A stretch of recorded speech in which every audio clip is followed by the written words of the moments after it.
Welcome to another episode of your one-on-one with Sirniyi.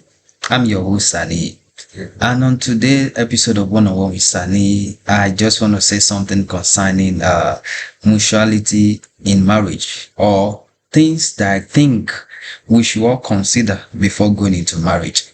Now, there is this say that there is no one that is going to marriage with gun in his or her head.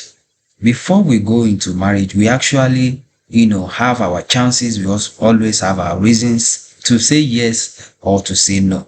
But the fact remains that often we get carried away, or we get distracted by things, or we focus on things that do not really.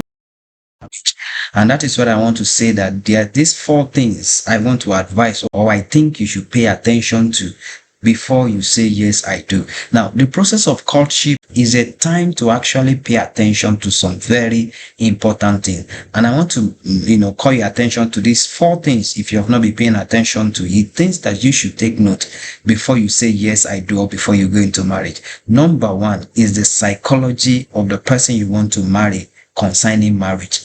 What is their belief? What is their ideology? What do they think marriage is all about? Now, there are some set of people that believe that in marriage, the man should carry all the responsibility. All they need to do as a woman is to give birth.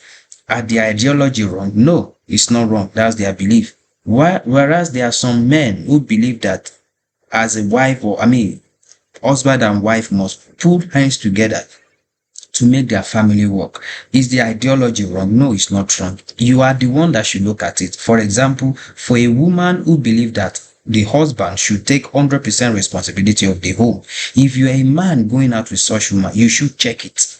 Will I be able to take the 100% responsibility of the home? If you can't, or if your own ideology do not align with that, it is best for you to know that you cannot continue with this type of person. Not because the person is wicked, not because the person is bad, but because your ideology do not align.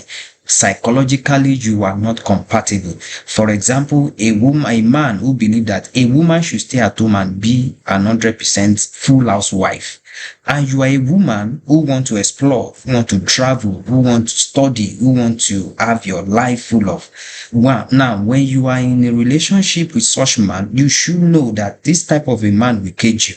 Is his own ideology wrong? No, it is not wrong. Just that it is not psychologically, you are not psychologically compatible. You should look for people, you should look for a man, you should look for somebody, you should look for a woman who believe in your ideology.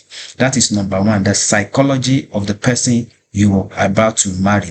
Number two is accountability. Don't you ever, for any reason, get married to somebody who is not accountable.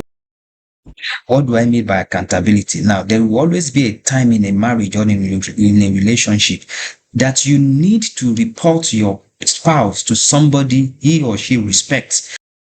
Somebody who did not respect anybody, who is not accountable to anybody, who do not have anybody who can call him or her to order, that set of people are dangerous. When there is dispute, which is inevitable in every marriage, you will definitely not have anybody they respect you can report them to.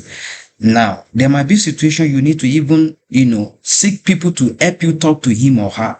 When there are people who do not respect anybody, who are not accountable to anybody, this type of people, you have to check it. Can I bear with this type of people? That is number two. Somebody who is accountable to somebody. Accountability. Then number two, you have to check the maturity of this person. What is the maturity level of this person about marriage? Maturity here, I'm not talking about the age. Somebody can be 40 and still be a boy, while somebody can be 20 and be a man. Now, mentality, the maturity of this person. Do they know when to talk? Do they know when not to talk? Can they handle issue maturely?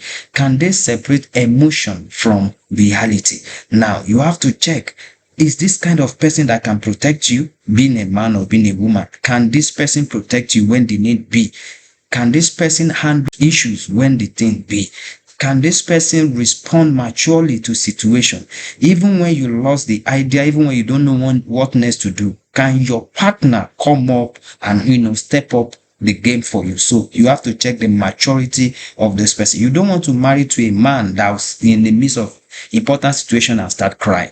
You don't want to be married to a woman that in the midst of important decision to be taken, she start crying. Check the maturity level of this person. It is just not by the numbers of the age, but how mature, what is their experience. Then the number 4 that I want to talk about too is your sexual compatibility. As much as we want to talk less about it, it is very, very important in marriage. Have you checked? Now, understanding your sexual compatibility comes from the level of communication. It's not until you have a premarital sex or whatever. You have to check through effective communication and open communication. How long can you withstand this man or this woman? Now, there are people with high libido. Can you meet up to that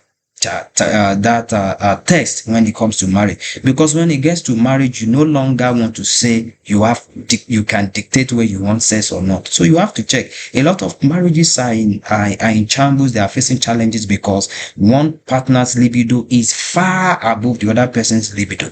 You can pretend before marriage, but once you get to marriage, you no longer can pretend. And if care is not taken, it becomes a crisis that cannot be tamed.